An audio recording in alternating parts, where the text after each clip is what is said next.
సంవత్సరాల తరబడి ఎన్ని మందులు వాడినా మీ మోకాల నొప్పులు తగ్గట్లేదా? ప్రాణ పెయిన్ క్లినిక్ లో అత్యాధునిక చికిత్స. హలో ఎంవిఎన్ కశ్యప్ గారు. హలో నాగరాజ్ గారు.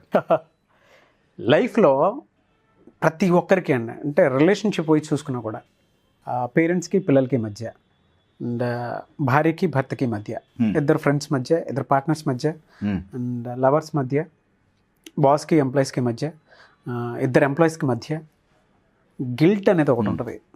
అంటే తెలియకుండా జరుగుతుంది ఏ విషయం అయినా సరే. ఒక ఇన్సిడెంట్ తోటి తెలియకుండా ఆ గిల్ట్ ఫీలింగ్లోకి పడిపోతూ ఉంటారు. కొంతమంది దాన్ని ఓవర్కమ్ అవుతారు, ఎందుకంటే రియాలిటీ ఉంటే దాన్ని తగ్గట్టు మూవ్ ఆన్ అయిపోయి వెళ్ళిపోతూ ఉంటారు.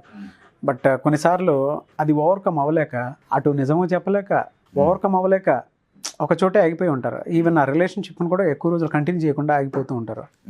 కొంతమంది తెలిసి కూడా రిలేషన్షిప్ చేసినా ఎక్కడో ఆ చిన్న భయం ఒకటి మిగిలిపోతూ ఉంటుంది, ఆ గిల్ట్ ఫీల్ ఒకటి మిగిలిపోతూ ఉంటుంది. అది ఓవర్కమ్ అవ్వాలి అంటే ఎట్లా అంటారు? ఈ పదం గిల్ట్ మానసికంగా చాప కింద నీళ్ళు అంటామే, అలా కనపడకుండా మానసికంగా మనిషిని చంపేస్తుందండి. అవును. అయితే మనం సైకాలజీ ప్రకారం, న్యూరో సైన్స్ ప్రకారం మన ఎక్స్పీరియన్స్ అయ్యే ప్రతి ఫీలింగ్ వెనకాల ఒక స్ట్రాంగర్ ఇంటెన్షన్ ఉంటుందండి. రైట్? గిల్ట్ వెనకాల ఉండే ఇంటెన్షన్ ఏంటంటే, అంటే నేను గిల్ట్ అనే స్టేట్ ఆఫ్ మైండ్లో ఉన్నా, రైట్, నేను మిమ్మల్ని మోసం చేశా, ఆర్ నేనేదో తప్పు చేశా, తప్పు చేయటం వల్ల మన రిలేషన్షిప్ పాడైంది, ఆర్ మీకేమో ఏదో ఆపద కలిగింది, ఆర్ నేనేదో మిస్ అయ్యా, నేను ఇప్పుడు కూర్చొని చేయకుండా ఉంటే బాగుండేదే. మీరన్నట్టు ఒకటి ఓపెన్ అయ్యి చెప్పాలి, రైట్? నేను చెప్పటానికి రెడీగా ఉన్నప్పుడు అవతల వాళ్ళు యాక్సెప్ట్ చేయడానికి కూడా రెడీగా ఉండాలండి. అవును. అదొక టర్మ్స్ అండ్ కండిషన్ ఉంటుంది, రైట్? ఎస్, ఓపెన్ అయిపోయి చెప్తే దానంత బాధ ఇంకోట్లేదు, ఐ మీన్ దానంత హాయి ఇంకోట్లేదు. అవును. రైట్? అయితే ఇక్కడ అవతల వాళ్ళ ఇన్వాల్వ్మెంట్ ఉంది, రైట్? సెకండ్ ఆప్షన్, కొన్నిసార్లు అసలు చెప్పడానికి కూడా ఛాన్స్ లేదు, అయిపోయింది, టోటల్గా డ్యామేజ్ అయిపోయింది, రైట్? చెప్పడానికి కూడా ఛాన్స్ లేదు. ఆ గిల్ట్లో వాళ్ళని వాళ్ళు చంపేసుకుంటారు. బాగా క్షణం దొరికినప్పుడల్లా అది ఎంత నరకయాతన అంటే బాధించేస్తాను, బాగా బాధిస్తుంది. అయితే నా క్వశ్చన్ ఏంటంటే, గిల్ట్గా నేను ఎందుకు ఫీల్ అవుతున్నా? నేను ఒక తప్పు చేశా అని. దీని నుంచి బయటపడాలి అంటే ఏ థాట్ ప్యాటర్న్ యూజ్ అవుతుంది అనేది నేను డిస్కస్ చేస్తున్నాను అండి, రైట్? గిల్ట్ అంటే ఎంత డేంజరస్ అందరికీ తెలుసు, రైట్? నేను గిల్ట్గా ఎందుకు ఫీల్ అవుతున్నా? నేను ఒక తప్పు చేశా, రైట్?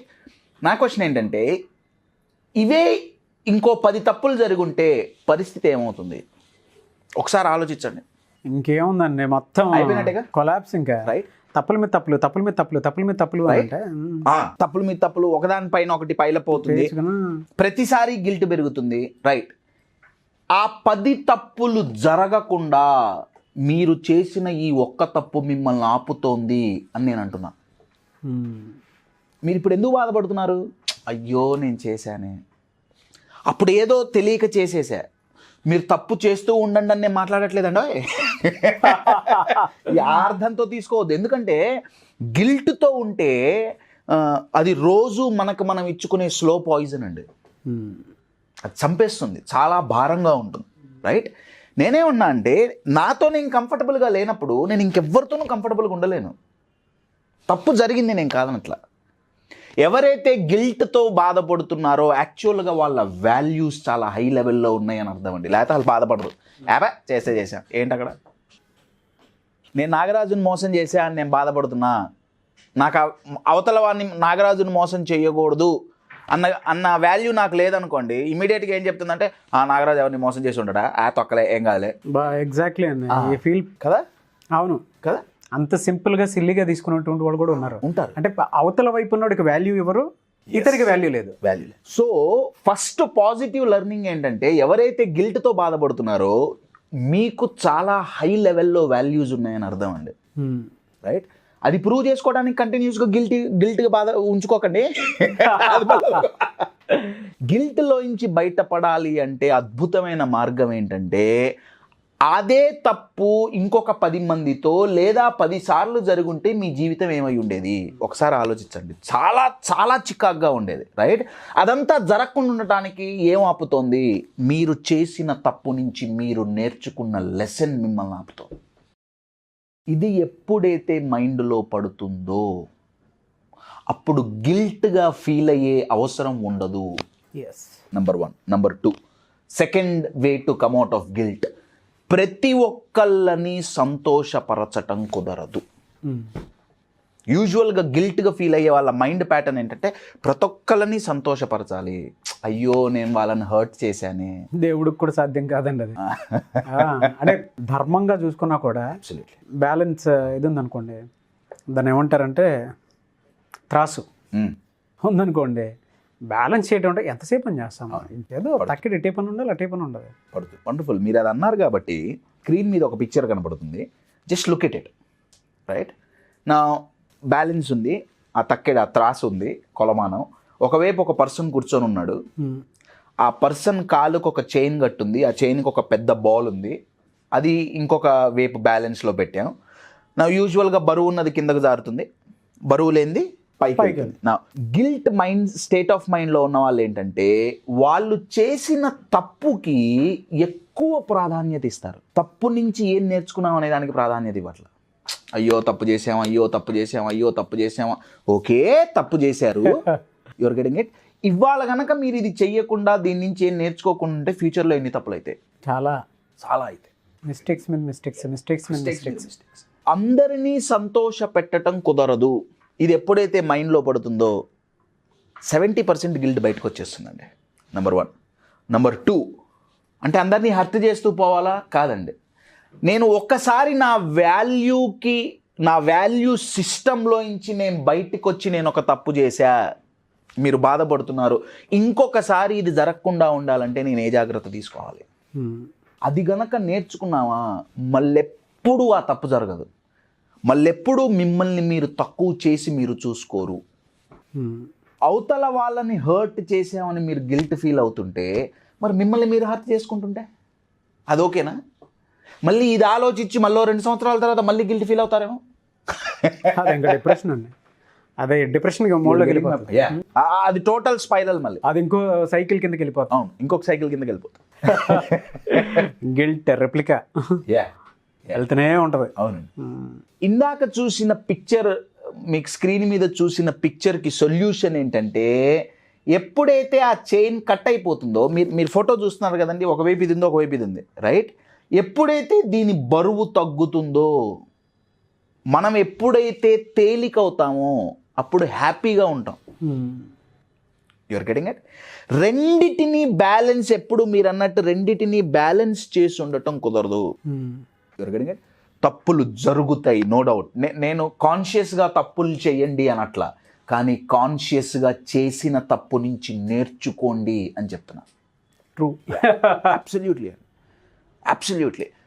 నేను ఆలోచించకుండా తప్పు చేసిన దాన్ని గురించే ఆలోచించి ఇప్పుడు మీకేదో నష్టం జరిగింది నా వల్ల అని నేను బాధపడుతున్నా అండి. ఏమండి, నేను ఇలా బాధపడుతూ నేను వర్క్ మీద ఫోకస్ చేయట్లే, సో వర్క్లో తప్పులు జరుగుతున్నాయి, నా జీవితం అంతా పాడవుతుంది. అప్పుడు మరి మీకు నష్టం జరిగింది, ఇప్పుడు నాకు నష్టం జరగట్లేదా? నాతో ఆధారపడిన నా భార్య, నా పిల్లలు, నా తల్లి, నా తండ్రి, వాళ్ళకి నష్టం జరగట్లేదా? మీరు అలా మాట్లాడుతుంటే సెల్ఫ్ సారీ ఉండాలేమో అనిపిస్తుంది. Absolutely. Very powerful sir, very powerful. చాలా బాగా చెప్పారు. అవతల వాళ్ళకి సారీ, అవి తప్పు చేశానండి సారీ, హే నాకు నేను ఒకసారి కూడా సారీ చెప్పుకోవాల్సిన అవసరం ఉంది. Yes, very powerful word sir, self sorry. ఈ పదం ఉందో లేదో తెలియదు, కానీ చాలా బాగా ఫ్రేమ్ చేశారు. మేబీ మీరు ఇక్కడ కూర్చుంటే బాగుంటుందేమో.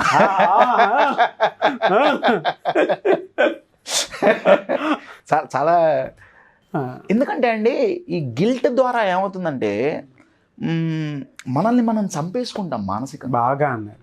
నేను చూసిన వాళ్ళలో చాలామంది ఉన్నారు, పేరెంట్స్కి పిల్లలకి మధ్య ఉందండి, అండ్ వైఫ్ అండ్ హస్బెండ్కి చాలామందికి ఉంది.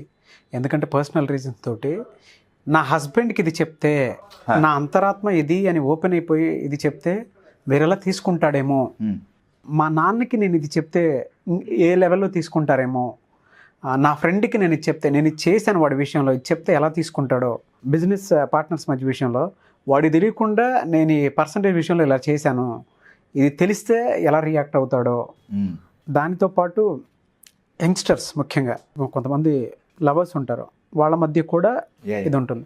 ఒక ఎంప్లాయీకి బాస్కి మధ్య కూడా ఉంటుందండి. మా బాస్కి ఈ విషయం తెలిసి ఆ రోజు నేను చేసిన తప్పు కానీ, లేదంటే ఈ రోజు నేను చేయబోయే తప్పు కానీ తర్వాత తెలిస్తే ఎలా ఉంటుందో, ఆ గిల్ట్ చంపేస్తూ ఉంటుంది.